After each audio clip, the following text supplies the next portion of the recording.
Class 8 welcome to the class. आज हम व्याकरण विधि बुक से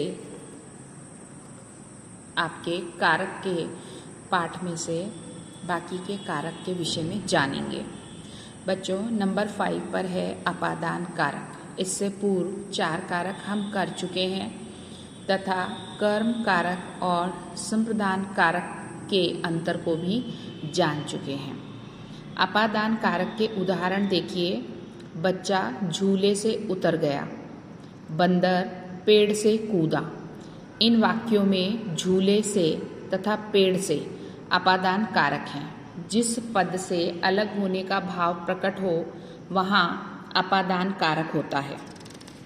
बच्चा झूले से और बंदर पेड़ से अलग होना है, अतः यहाँ पर अपादान कारक है। और बच्चों, अपादान कारक का विभक्ति चिन्ह से होता है। नेक्स्ट है आपका, जिन शब्दों से तुलना, भय, घृणा, निकलना आदि का बोध होता है वे भी अपादान कारक होते हैं। उदाहरण के तौर पर तुलना में खीरा घिया से छोटा है। घृणा के भाव से मुझे गंदगी से नफरत है।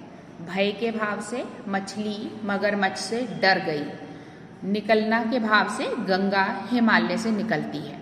बच्चों, करण कारक की विभक्ति भी से होती है तथा अपादान कारक की विभक्ति भी से होती है, यानी इन दोनों में ही से परसर्ग का प्रयोग किया जाता है।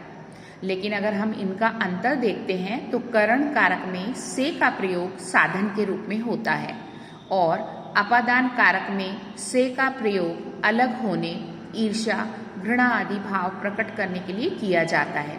जैसे उसने रंगों से चित्रकारी की, तो यहाँ पर बच्चों ये करण कारक के रूप में से आया है। श्याम घर से बाहर आ गया। घर से बाहर आया मतलब घर से अलग हो गया, तो यहाँ पर अपादान कारक है। नंबर 6 है आपका संबंध कारक। वह कार का मालिक है। इस कमरे की छत ऊंची है।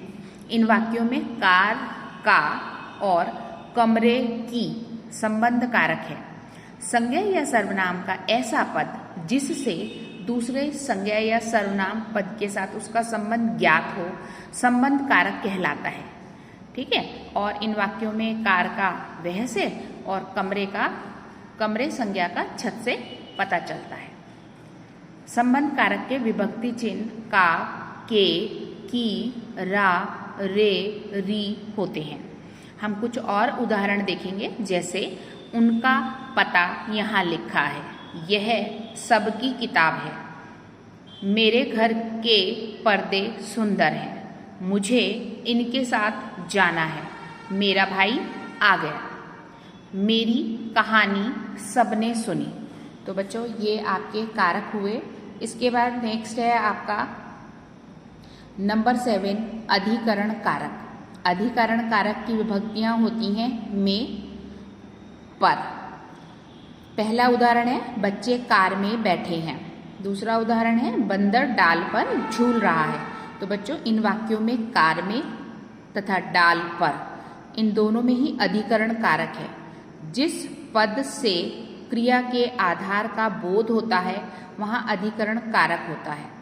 ऊपर दिए गए वाक्यों में क्रमशः बैठने की क्रिया कार में और झूलने की क्रिया डाल पर हुई है, अतः दोनों में आधार तथा स्थान होने के कारण अधिकरण कारक है।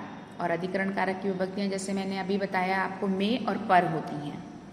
कुछ और उदाहरण है, कमरे में जाइए, किताबें मेज पर रखिए, कपड़े छत पर सूख रहे हैं। नेक्स्ट है आपका संबोधन कारक। अरे वीरों आगे बढ़ो, हे ईश्वर इन्हें रोको। इन वाक्यों में बच्चों अरे तथा हे ये संबोधन कारक हैं।